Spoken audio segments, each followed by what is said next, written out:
teman-temannya ini bagaimana? Dibiarkan saja? Dari saya sih oke, Bu. Oke ya. Ini kayak udah kayak Anang nih deh, kalau saya yes gitu ya. Kalau dari kamu yes apa no? Yes, Bu. Yes ya, oke. Nomor 2-nya gimana, Dante? Kamu yes juga atau no juga? Atau yes, no? Jadi aman. Ya yes juga lah, Bu. Yes juga ya, oke ya. Ini kayaknya benar-benar. Oke, makasih Dante. Tapi minimal wakil teman-temannya yang lagi ini kayaknya baru dua minggu mau 2 minggu kuliah aja kayaknya udah silent mode semua nih ya. Sleeping mode gitu ya. Oke, jadi kalau kita sebetulnya mudah sekali tanpa kita memperhatikan bagaimana mekanismenya, kita tinggal ganti aja. Ini dengan ditambahkan metil, kemudian ini ada karbonilnya. Demikian juga untuk yang di bawah ya. Oke, ini maaf ya saya tutup dulu, saya nanti buka lagi apa. Nah, oke, nah seperti itu ini. Oh ini maaf. Duh. Kalau ini end show, oh tetap tidak bisa di ini ya. Stop share. Saya ujungnya kita share lagi. Oke. Oke. Ya, oke tadi. Nah, oke baik itu. Nah, jadi itu ya yang berbagai contoh. Nah, sekarang coba nanti untuk di rumah kutak-kutik ya untuk kutak-kutik bagaimana untuk mendapatkan senyawa target. Kalau ini adalah senyawa target yang di atas ya. Bagaimana mensintesis senyawa targetnya ini. Ini targetnya. Sebentar.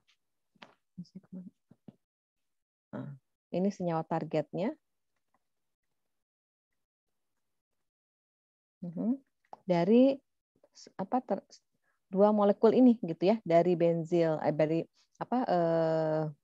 bromobenzen dan dari 1, 2, 3, 4 dari butanol ya. Dan untuk mendapatkan senyawa keton yang di atas gitu. Ya. Oke, nanti dikerjakan di rumah. Nah, sekarang kita akan masuk sedikit lagi. Nah, kita masih punya waktu 5 menit lagi. Kita akan masuk ke ke karbonilnya sekarang ya. Nah, ini kita skip dulu, skip. Nah, ini. Kita masuk ke sini ya. Jadi kita seperti sudah bahas bahwa reaksi yang bisa kita lakukan terhadap karbonil, aldehid dan keton. Kalau tadi kita sudah membahas bagaimana mendapatkan aldehid dan keton dari starting material yang beragam. Nah, dengan berbagai reagen atau reaksi, maka yang berikutnya adalah reaksi apa yang kita bisa lakukan terhadap senyawa aldehid dan keton. Jadi kita harus mengidentifikasi dulu atau kita mempelajari dulu aldehid dan keton itu ya. Seperti kita ketahui bahwa keton atau aldehid itu kan punya karbonil. Dengan punya karbonil ini maka geometri molekulnya adalah trigonal planar. Ya, artinya dia planar dengan sudut 120 derajat. Nah, kalau reaksinya adalah nukleofil adisi, artinya penambahan nukleofil, maka nukleofil itu akan berinteraksi dengan bagian mana dari karbonil ini? Bagian mananya nih? C-nya atau O-nya?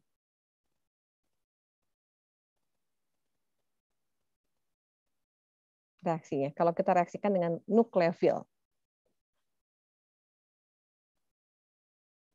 Dengan C-nya atau A-nya nukleofil itu? Ada C-nya atau O-nya? Halo? Wah, ini kayaknya benar-benar sleeping mode. Oke. Siapa nih?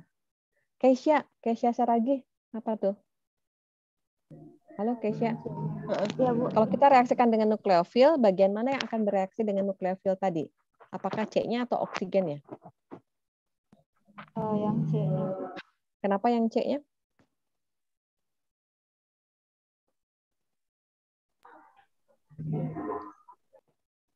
Kenapa, Keisha?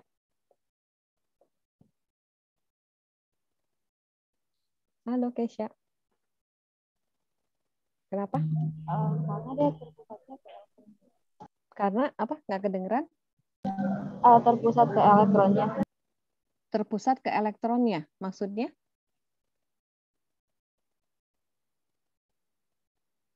Terpusat ke elektronnya, gitu jawabannya? Maksudnya terpusat ke elektronnya itu bagaimana? Halo Kesha.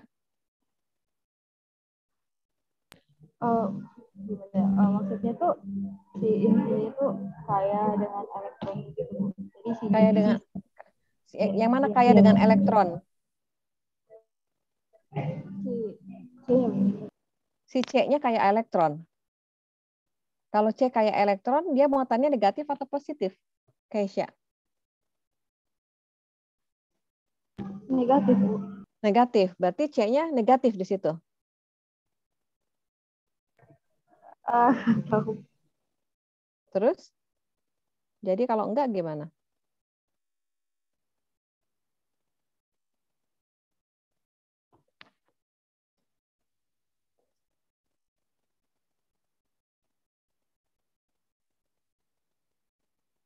Jadi enggak, kalau enggak gimana berarti? Ini kayaknya sudah dibahas loh minggu lalu. C pada karbonil itu muatannya apa? Kesha. Positif, Bu. Positif? Benar positif? Partial Ion berarti. Parsial positif ya. Jadi lihat aja di sininya aja udah ada ini. Dia polar atau non polar, Kesha? CO karbonil itu. Polar, Bu.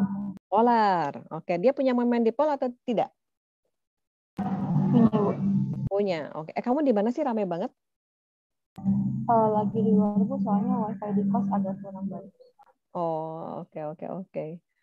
Nanti mungkin bisa di kampus ya kalau udah ini. Oke. Jadi ini ramai banget gitu. Oke, mudah-mudahan kamu meskipun kamu ramai di luar, kalau saya sih itu masih bisa mengikuti kuliahnya gitu ya.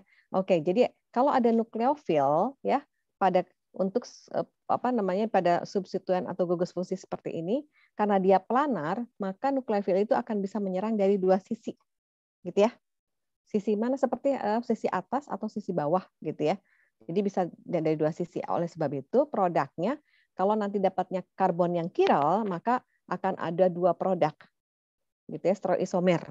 Tergantung apa belum tentu bisa enantiomer atau bisa diastereomer gitu ya, seperti itu. Jadi penyerangannya seperti itu ya. Nah, sekarang kita lihat dulu polarisasi dan struktur resonansi yang terjadi pada karbonil. Jadi pada karbonil kan tadi tahu ya bahwa pada karbonil itu sp2 hibridisasinya sp2 karbonnya. Kemudian dia trigonal, strukturnya adalah geometrinya adalah trigonal planar. Jadi kalau misalnya terjadi polarisasi seperti ini, maka dia kan akan bergerak ke sana ya. Itu ya. Jadi kalau ini muatannya parsial negatif seperti itu ya, parsial negatif, maka akan terjadi delokalisasi elektron, akan terjadi resonansi sehingga oksigen bermuatan negatif dan karbon bermuatan positif. Dengan demikian, kalau misalnya ada nukleofil, ya, kalau ada nukleofil, tentu saja nukleofil itu akan menyerang karbon dari karbonilnya. Nggak mungkin menyerang ini, gitu ya. Ini kan apa negatif ke negatif. Nukleofil itu bisa punya bermuatan negatif atau dia punya bermuatan parsial negatif seperti itu, ya. Jadi nukleofil itu apa? Kalau misalnya pada double bond, nah itu akan berbeda sekali.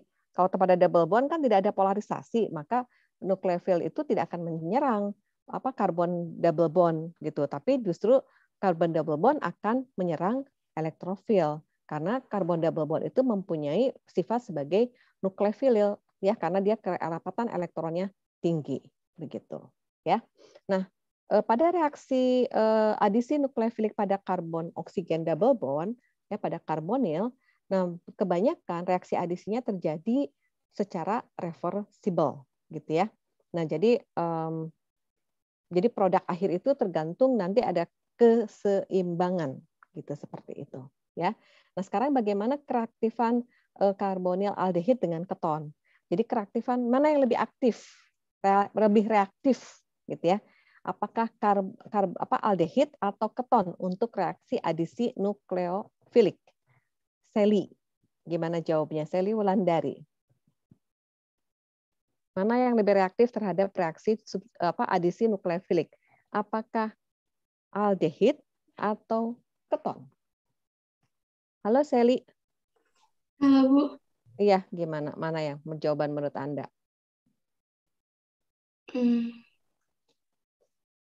Mana yang lebih reaktif? Apakah aldehid atau keton? Untuk reaksi adis. Kalau ada reaksi, kalau direaksikan dengan nukleofil. Aldehid tahu ya? Nih, aldehid. Dan ini adalah keton. Gitu. Ya. Mana yang lebih reaktif?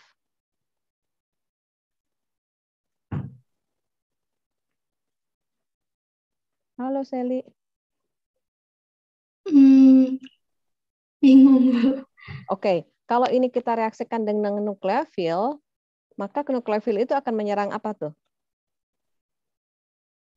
Karbon. Karbonnya kan ya? Iya. Karena ini parsial positif, parsial negatif. Parsial positif, parsial negatif. Maka dia akan menyerang itu kan? Atau ya, atau juga dia bisa menyerang ini kan? Gitu ya. Nah, artinya kalau kereaktifan, mana yang berarti kalau kita kereaktifan mana yang lebih reaktif, maka kita harus melihat apa? Kalau mana yang lebih reaktif terhadap nukleofil, aldehid atau keton. Maka kita lihat kereaktifan dari apa?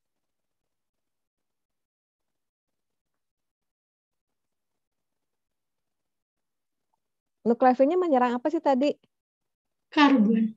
Karbon. Karbon apa? Karbon yang mana? Kalau misalnya ini ada karbon lain, gitu. Oh, Karbon yang mana? yang di tengah. Karbon apa namanya?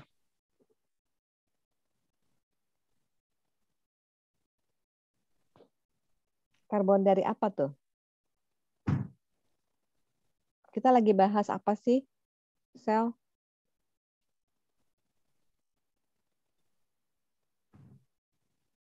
Kita lagi bahas gugus apa sih, Sel?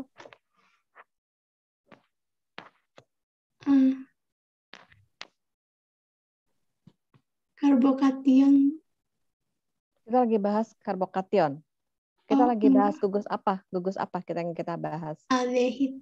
Dan aldehid dan Keton. keton. Oke. Nah, aldehid dan keton punya gugus reaktif kan? Apa punya gugus reaktifnya apa? Yang punya peranan yang signifikannya apa? Gugus apa tuh? Rangkap. Apa namanya itu?